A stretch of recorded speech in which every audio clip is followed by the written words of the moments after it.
Hello and welcome to the Radio Free Europa update video for patch 0.5 Preview 5. It's been a while since the last time I made an update video, and there have been quite a few actual updates between then and now. I won't go into detail about every single change as there are far too many, but I'll talk about the most important ones. This will be the last preview update before patch 0.5 proper, which will be the version where I put the game into official early access. First, the entire menu system has been redesigned and is now controlled solely with a controller. It's now safe to tab out of the game without fear of a soft lock. I made a Reddit post with details of how the new menu system was made and how it works that I'll link in the description if you're curious. Included in this new system of menus is a new interface for upgrading your ship.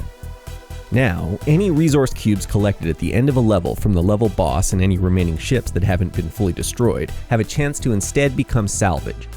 Salvaged modules can be repaired to install on the ship or scrapped for resources to use on other upgrades or as ammo.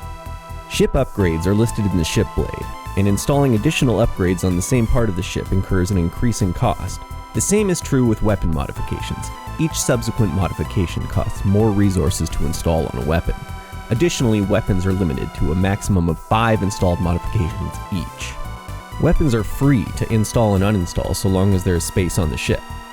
Weapons can only be installed at hardpoints that support that type of weapon, and mods can likewise only be applied to weapons that they would have an effect on.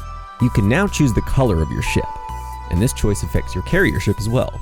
You can also randomize a single color or all of them. On the topic of ship visuals, ships now flash when they take damage. The intensity of this effect is adjustable, and setting it to 0 disables it entirely.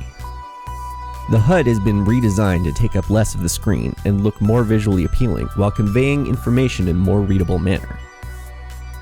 Different ship classes have different icons on the minimap, and ship facing is shown in addition to position. Also, the circles on the minimap correspond to 1,000 unit intervals of distance from the player ship. There have been numerous other changes and additions, like a spin counter in the hangar when picking your ship, and several new pieces of music, but this brings us to the plan for 0.5 and the release of the game into early access. Version 0.5 will be the version of the game where I actually allow people to purchase it. That doesn't mean I feel like it's finished by any stretch, but what it does mean is that I feel like it's finally in a state that at least hints at what the final experience will be like. The main thing that I'm going to add for version 0.5 is a proper set of third levels instead of the placeholders that are currently in use. Additionally, I want to do a bit of balancing on ships, weapons, enemies, and upgrades. Until then, thank you so much if you've watched this far. Have an amazing day, and I'll see you in space!